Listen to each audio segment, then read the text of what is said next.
What's going on, everybody? It is Fraser Laveay, InspiredTravelEat.com, and this is the best podcast in the universe. Maybe? Possibly? We hope. Today we're going to beautiful Sedona. We're going to go over the Sedona bucket list, the best hikes, a few of the best restaurants, and the things you just must do. I am as close to a Sedona expert as you will find outside of people who live there. I've been there 50 plus times, hiked it all, seen it all, love Sedona. But yeah, before we get into that, we need to address the elephant in the Facebook groups and the Reddit forums. People who are just hating all the time on new hikers and just negativity. Someone needs to kind of stick up for them. I'm sorry to anyone who's trying to get into hiking, people who are trying to find places. If you want to skip to the bucket list and things you must do, then fast forward 4 or 5 minutes. If you want to hear me quickly talk about some of the issues with personalities out there hiking, then just keep on listening. Because if you have kids, there's a couple curses coming. Not me. I didn't say these words. These are emails and hate mails I get for providing information to people who can't hike, and kind of my own thought process of how I've dealt with sharing where places are. Like the Sedona Subway Cave is a great hot button. We'll get into it. But let me read you this. One of the many things I get from people. Here we are. Before we get into this, pack in what you pack out. Please do that all the time. I understand the frustration. Don't build the little rock pyramids. I guess because that ruins what nature had laid there before, or rock formations where you stack them. Don't stack rocks. Pack in what you pack out, please. But Sedona people and hikers, stop being assholes like this. This is a real email I get and comments on my website. It's pieces of shit like you who fucking ruin things. This is a sacred Indian ground of which you would know nothing about. You probably are some racist hick with no knowledge and are completely ignorant of what those people have been through, and Sedona tries to preserve it. Now, I am 50% Indian, Native American, Aboriginal. I belong to a tribe. My grandma was in residential school. My biological father was adopted, and all of his family members were separated. I think I have a little bit of an idea. Now, me telling people to go to a cave where a thing was rebuilt and people can see it and experience some heritage, that's me ruining it, I guess. Number 2, fuck you. I'm sick of fuckheads like you blowing up sacred sites. The graffiti is getting worse. I've been living here my entire life. My home is a couple houses away from the parking lot. You are cordially invited, thank you, to never fucking come back. I mean it. You should have put an exclamation mark if you meant it, but semantics. Don't come back. You're not welcome here. Aaron from email nevercomeback@gmail.com. I don't think that's a real email. Aaron, if you'd like to just talk to me and give a real email, we can actually talk about these things. I just feel like that was a little harsh. Relax, maybe. And I'm sure you're not upset about your cost of your home going up. And real estate value going up. And maybe, I'm sure people in California don't look over the ocean and look at these assholes who are using the beach. Like, are they going to complain? Is everyone who lives in a place that others want to go to, are they just assholes for visiting? Now, I struggle with, there's been 2 things I've exposed.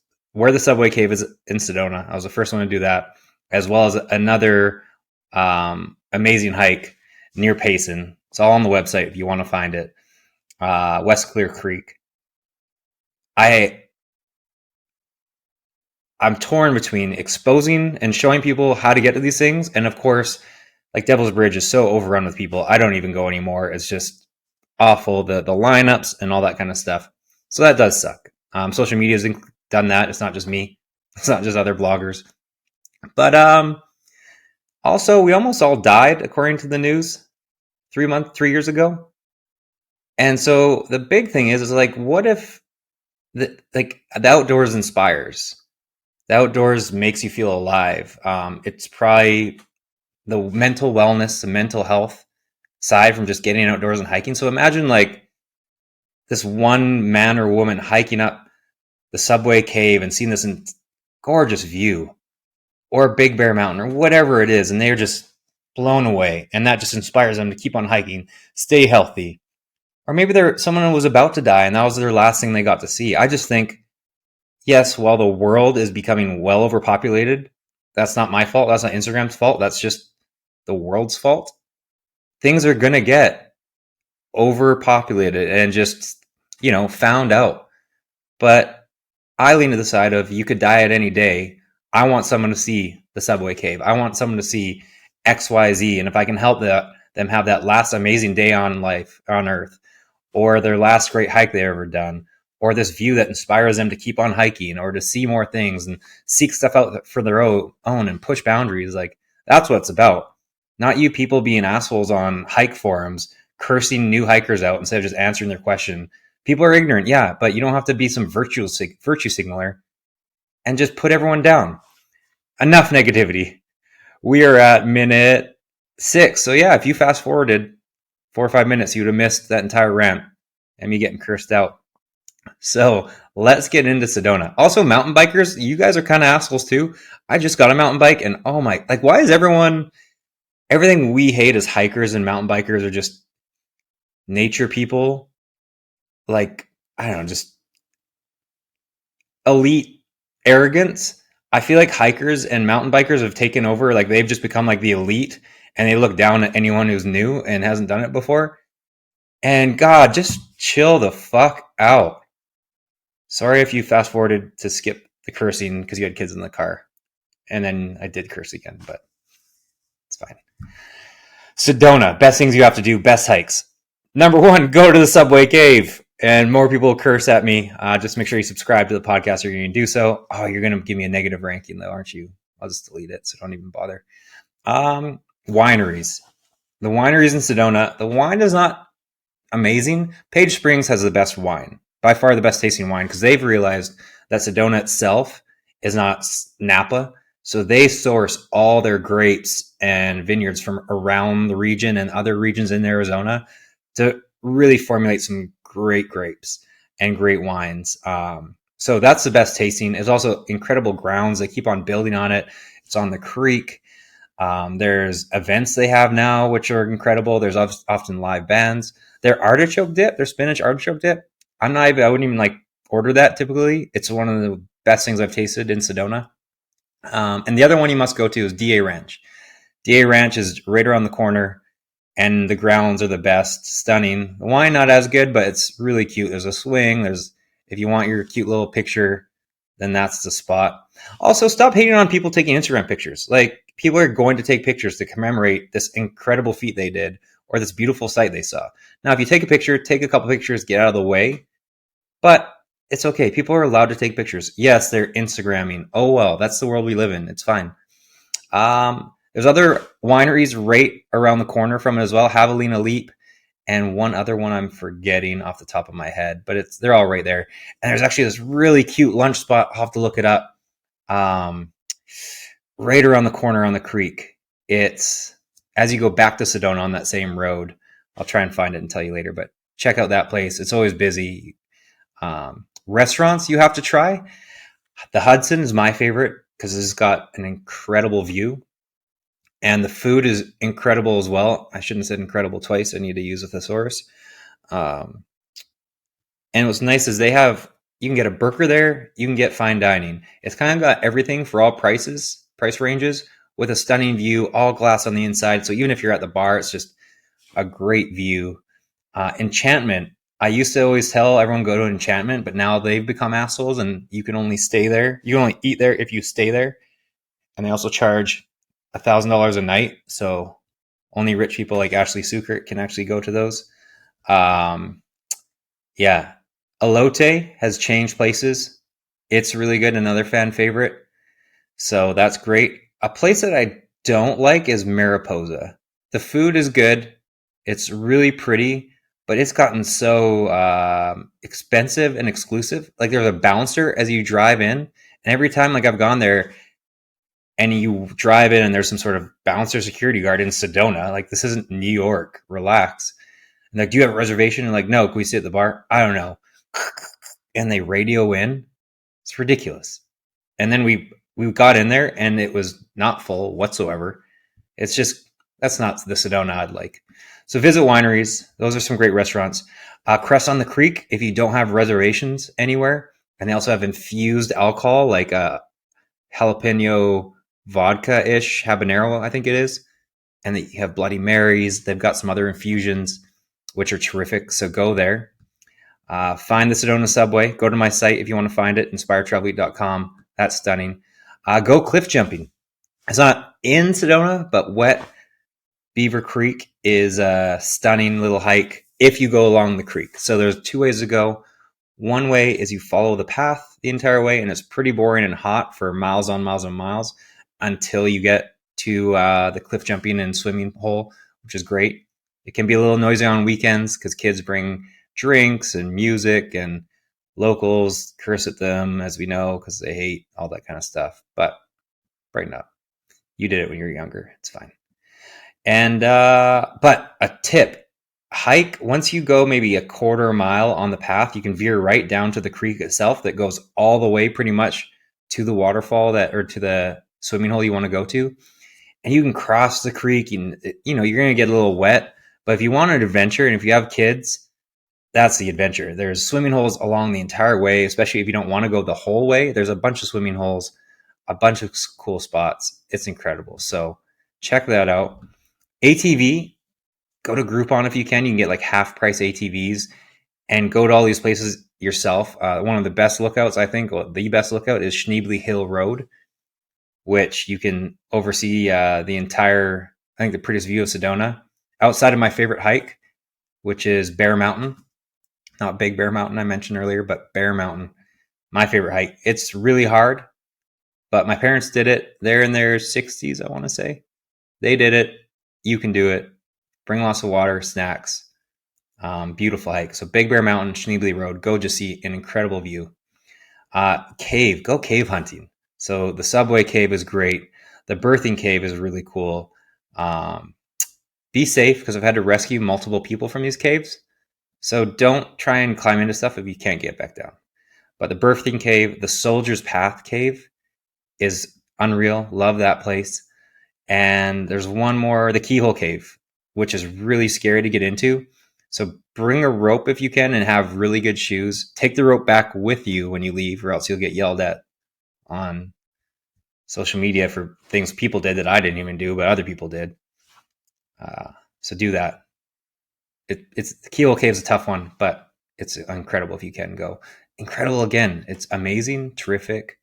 We'll thesaurus before next podcast. The Energy Vortex in Sedona, there's 3 of them, I want to say. I need to read again, but my own article. 3 or 4. Really nice. Go find those if you want. The brunch at L'Auberge. I don't know if that's pronounced, like that's how Canadians would pronounce it, L'Auberge, even though it's not the greatest pronunciation, I'm sorry.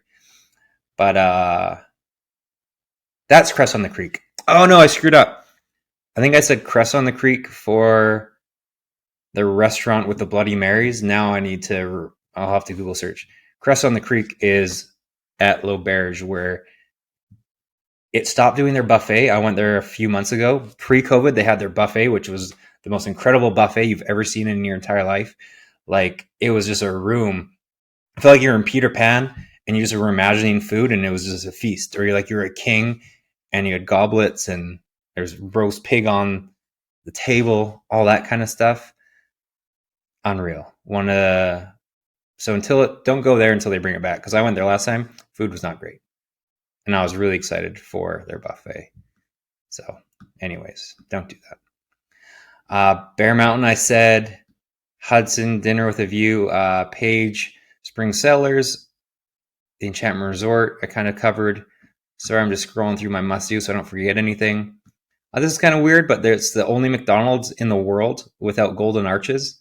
Sedona stuck true to themselves, which I appreciate, and they didn't want the yellow going against the color scheme that they have in the entire city. So it's the only McDonald's without yellow golden arches. The prettiest view, maybe not the prettiest view I've ever seen from a church, but one of them is the church chapel at the Holy Cross. Yeah, Chapel of the Holy Cross in Sedona. It's not a hike. You just drive up to it, pay respects, maybe say a prayer. And the view from inside is stunning. It's a cool little church. Even if you don't believe in XYZ, I always just visit religious monuments wherever I travel anywhere because they're often very pretty and well set up. Visit Devil's Bridge. I mentioned that.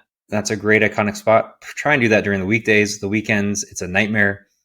The hike, it's one of my least favorite hikes unless you have an ATV or a four-wheel high-clearance drive to get to the trailhead. Because if not, you're just walking down a Jeep path for a mile each way, and it's dusty and it's hot and boring. You can kind of walk along there's a little path along the side, but you don't want to get lost. So then now people are just waiting in lineups to get their picture there. And I mean, it's worth it. It's something definitely cool to do, but it's gotten a little less. And then people are going to say, oh, Fraser, you made Subway Cave just like Devil's Bridge. I get it. It'll be fine. The world's overpopulated. What do you want me to do? You can take hot air balloons or helicopter rides. Helicopter ride, not as expensive as you think it would be. I think it's $200. But if you've never been in a helicopter like myself at the time, spend $200 and fly over one of the prettier places you've ever seen. It's definitely pretty cool. 7 Sacred Pools and Devil's Kitchen, one of my favorite hikes, is the Soldier's Pass hike because you see Devil's Kitchen, Sinkhole, 7 Sacred Pools. The pools in picture, they're really pretty. In person, they're not that exciting. But you can continue up to the Soldier's Pass cave, which is unreal. A little tough to get into, but wow, absolutely spectacular. You noticed I used 2 different adjectives instead of incredible. And you can find how to find the Soldier's Pass on the site, inspiredtravelite.com, because it's hard to find. And again, I'll get yelled at for telling you that. Walk West Fork Trail in the fall when the leaves are changing color. Arguably one of the prettiest hikes in Arizona when the leaves are changing because it's along the water. And wow, absolutely stunning. So do that. What else do I have for you? Find old ruins or heritage sites. So as mentioned, there's a heritage site, an old ruin up at the Subway Cave. There's also one ruins on the West Fork Trail. Pack in what you pack out. Don't ruin them, or else you'll get cursed at for no apparent reason. Sedona after a snowfall. People always say, oh, can I go there when it's snowing? It doesn't snow a ton, so you're fine. But the pictures, oh my gosh, just gorgeous. And that's pretty much it. The best hikes in Sedona I went over. Subway, I love. Bear Mountain's my favorite. Soldier's Pass is my next favorite. You can find this all on the website. Just type in Sedona. West Fork Trail's next. Wet Beaver Creek. Yeah, I covered them all. Especially Wet Beaver Creek, do that and hike along the creek. There's colors of the water. It's so nice. I need to find you the restaurant I was talking about that not Cress on the Creek. And once I find it, I'm going to be upset. But if you want to not listen, you can disappear and turn this off. But I think I found it. Favorite restaurants. Let's go. Enchantment Resort. But now, again, you can't eat there unless you stay at the resort, which is crazy expensive. So that's kind of upsetting. Page Spring Cellars, I mentioned. Great food, great ambiance. You must go there. The Hudson, mentioned that. Elote, mentioned that. Creekside Bistro Sedona, not Cress on the Creek. Creekside Bistro Sedona, great place to go. Affordable, also has great food options, and has cheap burgers or whatever you want. Plus, they have the great Bloody Marys and all that stuff. They don't take reservations, I don't think anymore. I don't think they ever did, but maybe they do now. I don't think so though. Go there, put your name down, grab a drink at the bar while you wait. It's along the creek. Doesn't really have much of a view, but it's a great little spot. So do that. Then Mesa Grill. Mesa Grill is right next to their airport. and it's got really pretty views, and you can, big windows. They've got a tea that's delightful, so try that tea. I forget what it is, but any kind of fruit tea I always love. Try that, and you can see that the airplanes coming in and out. Where to stay?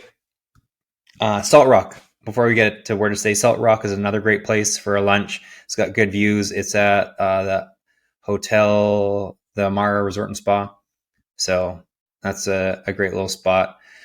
Where to stay, as well as things not to do. Don't go to restaurants that don't have a view. There's, I feel bad. So like Cucina Rustica, I think it is. And there's another Italian place, a couple other restaurants, like amazing Italian food, but there's no view or anything. Like you can get amazing Italian food, I'm sure, where you're from. It's not like this. It's like New York City anyways, where there's a bunch of Italians. There's like 2 Italians in Sedona. So I'd rather go for somewhere that's maybe not as good food, like Salt Rock, and have views and an ambiance, than somewhere indoors that has good food. So it's kind of weighing that balance of experience. Like while you're there, something with a view. Don't worry about the taste of the food as much. The food will still be fine, but go for that ambiance that you can't get when you're at home. Places to stay, really anywhere. There's no bad place to stay in Sedona. I always like to stay on the west side because there's more hikes on the west side, and getting through the heart of town is a nightmare because it's overpopulated, and F me for making it overpopulated, and bloggers alike, and social media, and get off my lawn and blah, blah, blah. But the places on the south of downtown, southeast of downtown, I want to say, harder to get to places because you have to drive. Like all the hikes are either west or east for the most part. So you driving up and then you kind of get to town, then you have to go left or west. It's a little bit tougher to, just longer to get places. That's really it. It's not the end of the world. But if you had to stay in West Sedona, just because it's ease of getting in and around everywhere. The restaurants, the wineries are also west of Sedona, so that's great. The wineries are all 20 minutes away, 25 minutes away. There's tours that will take you there, but amazing little spot. And yeah, I hope you enjoyed. Be nice to new people. Stop being virtue signalers. Everyone knows not to litter. They don't need you saying that you're the first person to say that littering is bad. But please do pack in what you pack out. Be respectful of the Sedona people. And yeah, until next time, inspiredtravelite.com, the best podcast in the universe, unless you're the assholes who curse me out on my own website for sharing happiness and joy and inspiration. Check you guys out.